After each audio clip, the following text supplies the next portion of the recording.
नमस्कार, आप सभी का स्वागत है आरपीएस 24 स्टडी में।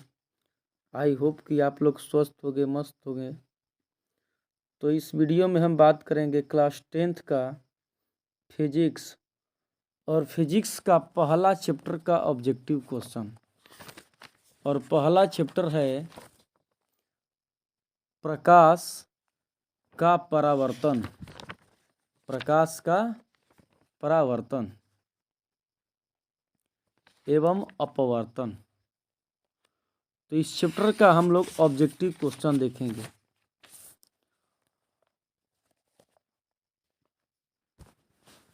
और इस चैनल पर हम क्लास 10th का सभी सब्जेक्ट का ऑब्जेक्टिव क्वेश्चन डालेंगे। तो आप लोगों से रिक्वेस्ट है कि आप चैनल को लाइक, शेयर और अपने दोस्तों के पास शेयर जरूर कीजिएगा। पहला ऑब्जेक्टिव क्वेश्चन है, किस दर्पण में केवल आभासी प्रतिबिंब बनेगा? किस दर्पण में केवल आभासी प्रतिबिंब बनेगा? तो इसका आंसर हो जाएगा समतल तथा उत्तल। समतल तथा उत्तल, यानी ऑप्शन नंबर डी सही होगा। ऑप्शन नंबर डी सही, समतल तथा उत्तल।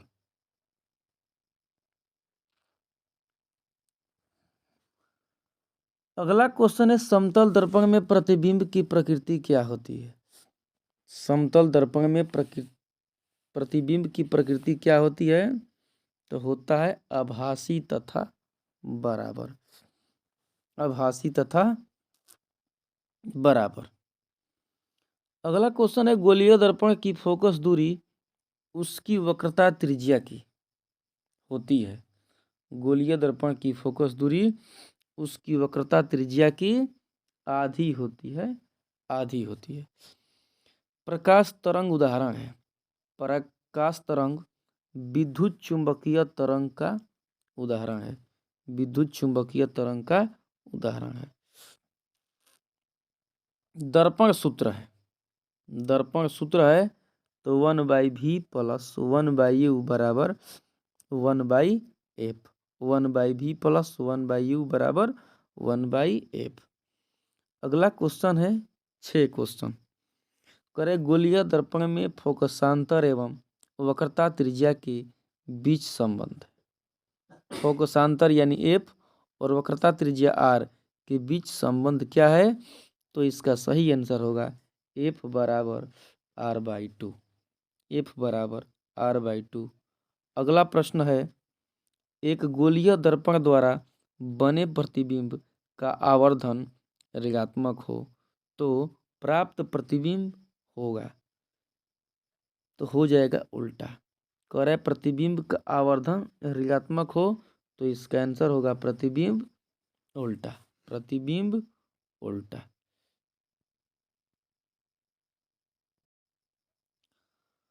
अगला क्वेश्चन है, सोलर कुकर में व्यवहार किया जाता है।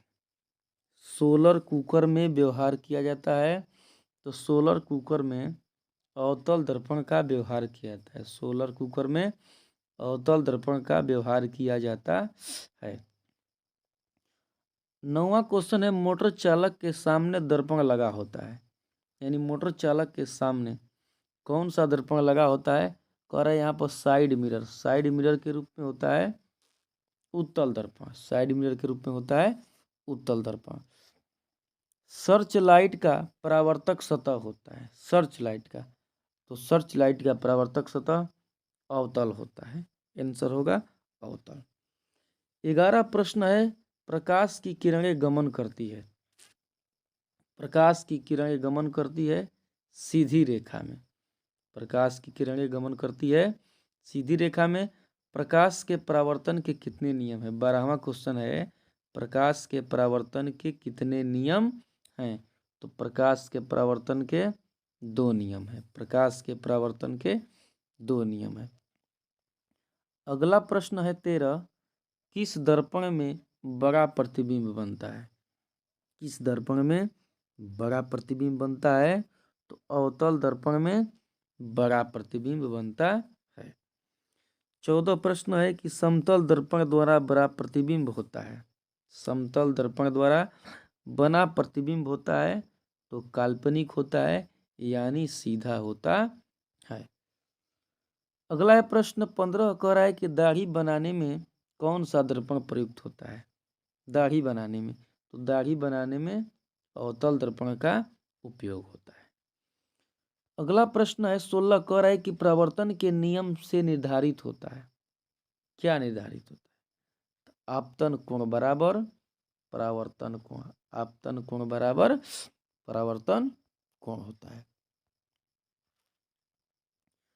17 प्रश्न है, दंत विशेषज्ञ किस दर्पण का उपयोग मरीज के दांतों का बड़ा प्रतिबिंब देखने के लिए करता है। तो दंत चिकित्सक अवतल दर्पण का उपयोग करता है। गोलीय दर्पण के परावर्तन पृष्ठ की वृत्ताकार सीमा रेखा का व्यास कहलाता है तो वक्रता त्रिज्या कहलाता है, वक्रता त्रिज्या। अगला प्रश्न 19 है, एक उत्तल दर्पण में बना प्रतिबिंब हमेशा होगा। उत्तल दर्पण में बना प्रतिबिंब हमेशा होगा तो काल्पनिक और ह्रासित होगा, काल्पनिक और ह्रासित होगा। ऐसे पदार्थ जिनसे होकर प्रकाश आसानी से पार कर जाता है कहे जाते हैं। ऐसे पदार्थ जिनसे होकर प्रकाश आसानी से पार कर जाता है वो पारदर्शी पदार्थ कहलाते हैं। हमारी आंखें जो देख सकती है वे वस्तुएं होती है। हमारी आंखें जो देख सकती है वे वस्तुएं होती है, दीप्त या प्रदीप्त होती है, दीप्त या प्रदीप्त होती है। यदि किसी बिंब का प्रतिबिंब का आवर्धन ऋणात्मक है तो उस प्रतिबिंब की प्रकृति क्या होगी? तो उस प्रतिबिंब की प्रकृति वास्तविक और उल्टा होगी। किसी दर्पण के सामने आप चाहे जितनी दूरी पर खड़े हो आपका प्रतिबिंब सीधा ही बनता है। संभवतः दर्पण है तो वह दर्पण समतल या उत्तल दर्पण होता है। किसी वस्तु का अवतल दर्पण द्वारा बना प्रतिबिंब आभासी, सीधा तथा वस्तु से बड़ा पाया गया तो वस्तु की स्थिति कहाँ होनी चाहिए? वस्तु की स्थिति कहाँ होनी चाहिए? करे आभासी भी होना चाहिए, सीधा भी होना चाहिए, वस्तु से बड़ा।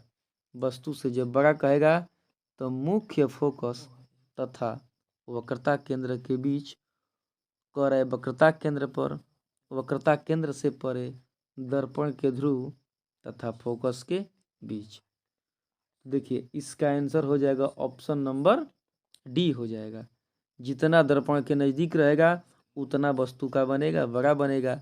आज जितना दर्पण से दूर होगा तो वस्तु का हमेशा प्रतिबिंब छोटा बनेगा। तो इसका आंसर होगा डी, दर्पण के ध्रुव तथा मुख्य फोकस के बीच। अगला है क्वेश्चन, निम्नलिखित में किस दर्पण द्वारा किसी वस्तु का वास्तविक प्रतिबिंब मिल सकता है? निम्नलिखित में किस दर्पण द्वारा किसी वस्तु का वास्तविक प्रतिबिंब मिल सकता है? तो वास्तविक प्रतिबिंब अवतल दर्पण द्वारा मिलता है।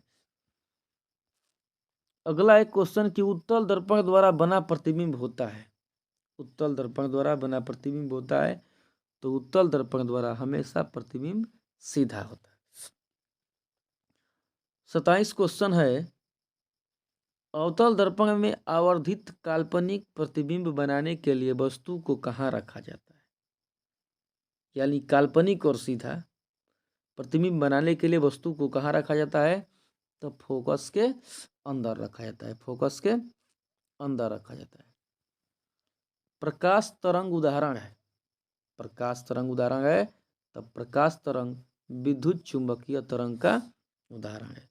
निर्वात में प्रकाश की चाल होती है, निर्वात में प्रकाश की चाल होती है 3×10⁸ मीटर प्रति सेकंड होती है। अगला क्वेश्चन है, काल्पनिक प्रतिबिंब हमेशा सीधा होता है, काल्पनिक प्रतिबिंब हमेशा सीधा होता है। 31वां प्रश्न है, किसी वस्तु का आवर्धित काल्पनिक प्रतिबिंब बनता है। किसी वस्तु का आवर्धित काल्पनिक प्रतिबिंब बनता है तो बनता है अवतल दर्पण से। किसी वस्तु का आवर्धित और काल्पनिक प्रतिबिंब अवतल दर्पण से बनता है।